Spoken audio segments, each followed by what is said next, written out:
Seekor naga yang meliuk-liuk tepatnya di jantung kota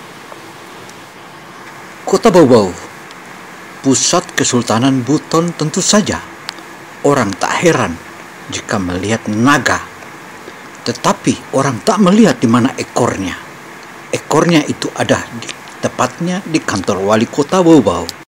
Assalamualaikum warahmatullahi wabarakatuh, saudara YouTuber dan pemirsa dimanapun Anda berada. Ayo kita tonton. Namun sebelum tonton, tekan dulu like, kemudian komen atau komentar, dan selanjutnya subscribe agar Anda bisa mengikuti dan tonton dari bumi Kesultanan Buton mengabarkan Oke TV atau Opini Gino Television News Indonesia atau internasional. Ayo tonton terus dan tonton.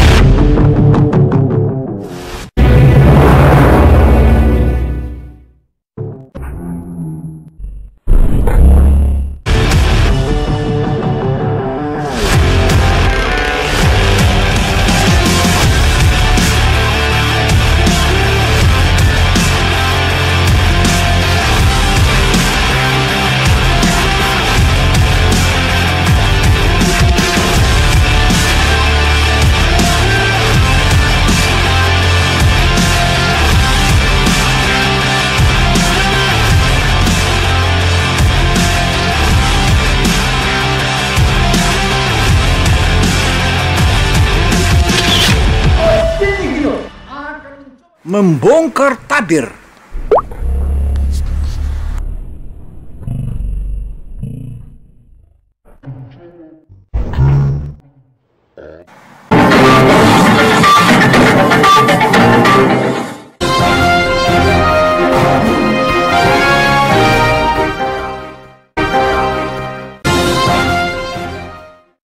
Saudara pemirsa dan YouTuber dimanapun Anda berada, kali ini kita mengabarkan tentang bagaimana situasi dan eksistensi naga yang ada di jantung kota Kesultanan Buton. Bagi masyarakat Kesultanan Buton dan seluruh jazirah di wilayah Kesultanan Buton yang saat ini mekar menjadi 6 kabupaten, tentu saja banyak orang tidak paham. Bukan hanya lautnya saja yang memiliki hasil dan potensial sebagaimana ikan tuna yang ada di hadapan kita itu, tetapi di daratannya juga memiliki tambang aspal yang maha dahsyat dan luar biasa. Hal inilah yang tentu akan kita kupas tuntas satu persatu. Dan yang pertama yang akan kita angkat tentang bagaimana potensi ikan tuna di wilayah Jazirah Kesultanan Buton atau Kepulauan Buton. Memang jika kita melihat ikan tuna di daerah ini tentu saja memiliki kandungan dan potensi alam yang maha dahsyat dan luar biasa. Bahkan tak terkira berapa hitungan dolarnya jika kita berhitung dolar. Hal inilah yang menjadi sorotan utama untuk bagaimana kita mengabarkan kepada publik tanah air dan seluruh dunia. Hanya saja sayangnya ikan tuna yang saat ini yang ada di Jazirah Kesultanan Buton seakan-akan dimakan oleh naga-naga itu. Tetapi kita berharap di hari esok ikan tuna bisa sama harganya dengan yang ada di Jepang. Karena ikan tuna sirip biru misalnya di wilayah Jepang hanya yang beratnya 80 kg, tetapi di sana dihargai hingga sampai 8 miliar. Tentu ini merupakan perbedaan atau jaraknya antara harga Buton atau di Jazirah Kesultanan Buton dengan harga di Jepang. Itu sama dengan bedanya antara langit dan bumi. Ada apa gerangan hingga harganya begitu mahal di Jepang, sementara di negeri kita, khususnya di Jazirah Kesultanan Buton yang potensi kandungan ikan tunanya, baik ikan tuna sirip kuning hingga ikan tuna sirip biru juga cukup banyak di wilayah ini. Hal inilah yang membuat banyak perusahaan-perusahaan ikan yang ada di wilayah Jazirah Kesultanan Buton sama dengan Senin Kemis atau Kempes Kembung, dan akhirnya juga banyak yang berhenti dan bubar.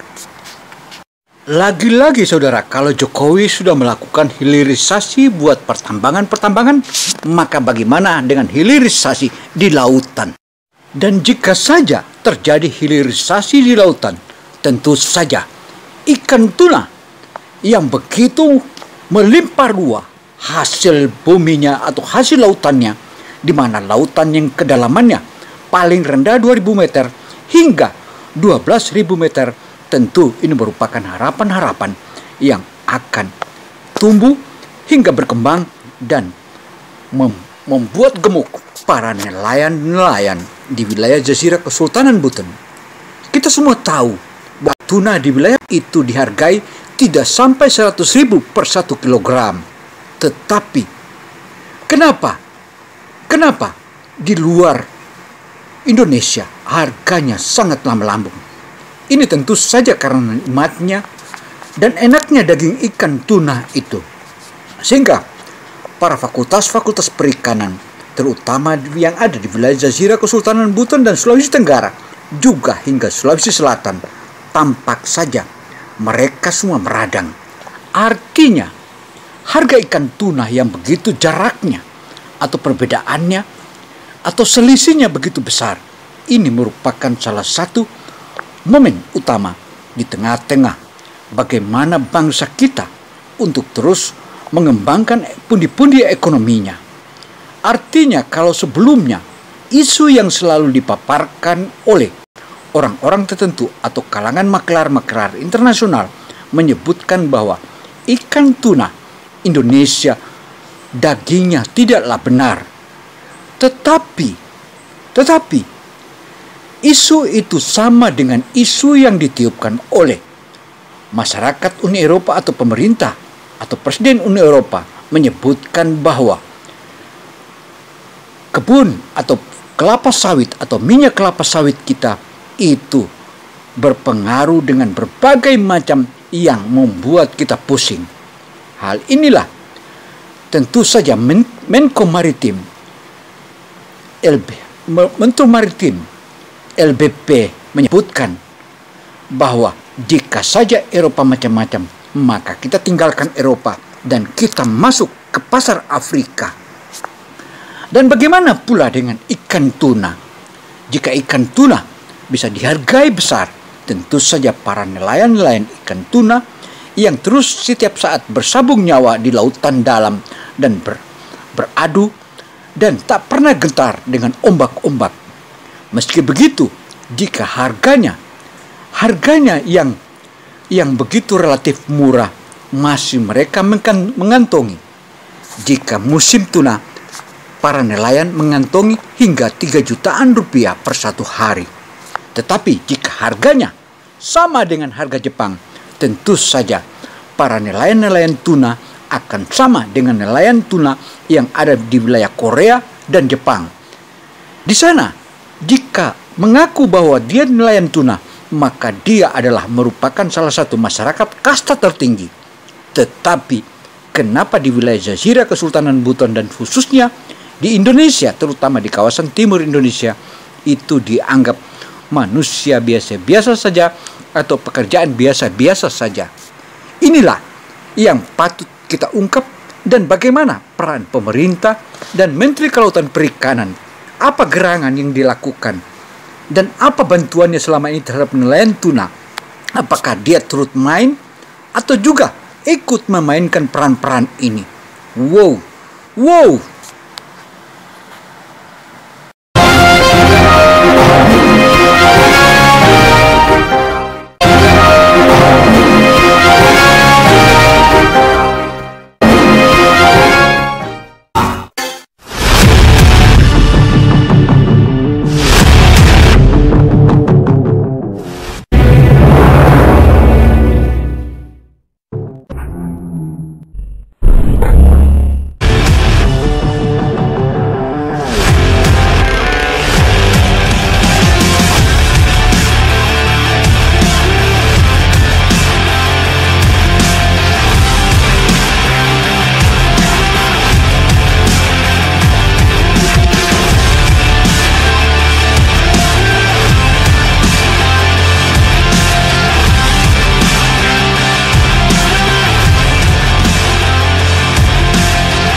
membongkar tabir.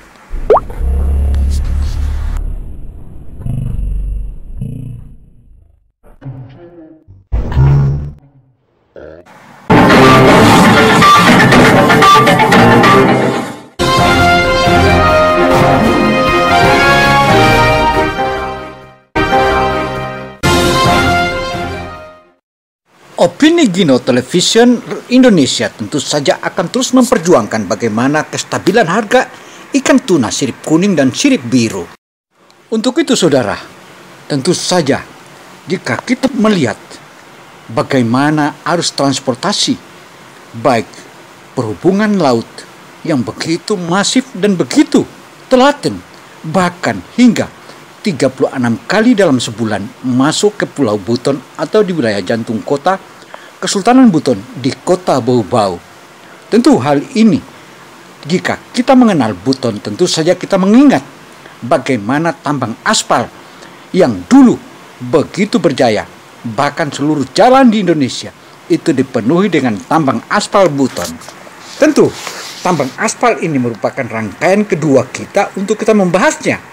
Karena apa yang telah dijanjikan oleh Jokowi pada tahun 2022 lalu, ia menyebutkan bahwa aspal Buton akan berjaya di 2023 dan tidak ada lagi ekspor atau impor, tidak lagi impor aspal karena aspal kita melimpah. Nah, janji inilah yang saat ini ditagih oleh masyarakat Buton. Akankah janji Jokowi itu terlaksana? Mari kita tunggu, karena utusannya adalah Bahlil Lahadalia sudah berkali-kali mengingatkan kepada masyarakat Buton bahwa Buton akan kembali berjaya ketika aspal Buton mulai didengungkan dan sudah terjadi hilirisasi.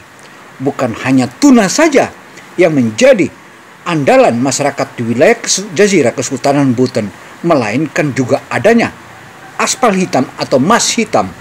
Emas hitam yang saat ini memiliki kandungan dan memiliki stok yang maha dahsyat, bahkan triliunan ton ada di negeri ini.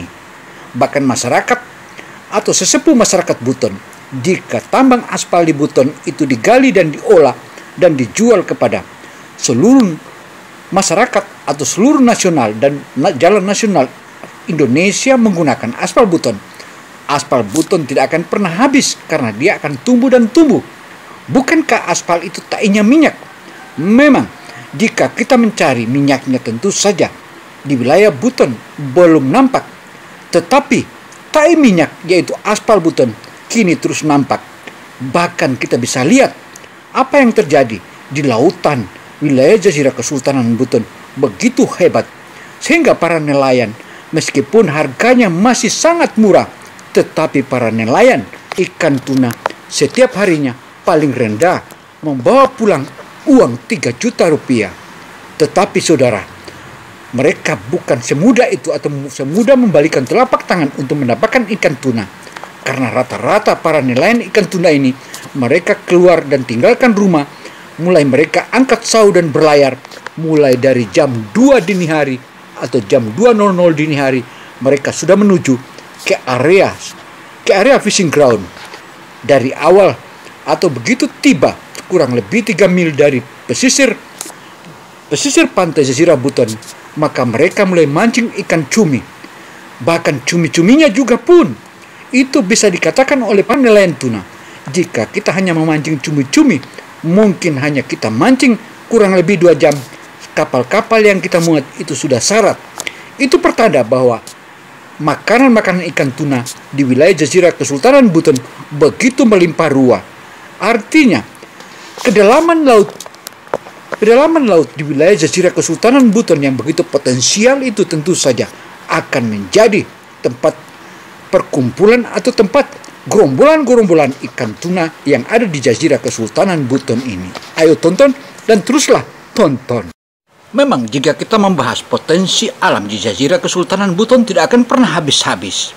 Sesepuh masyarakat Buton telah menyebutkan, tetapi ikuti dulu, like, dan Anda komen atau komentar. Selanjutnya subscribe biar kita makin mantap dan terus kokoh channel ini.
Membongkar tabir.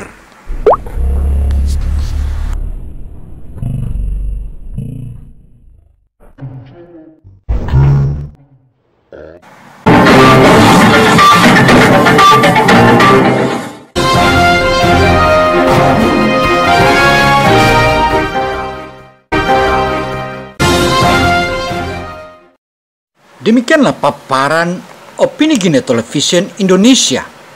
Semoga paparan ini bisa menjadi masukan berharga bagi kita semua. Saya, Gino Samsudin Mirsad melaporkan.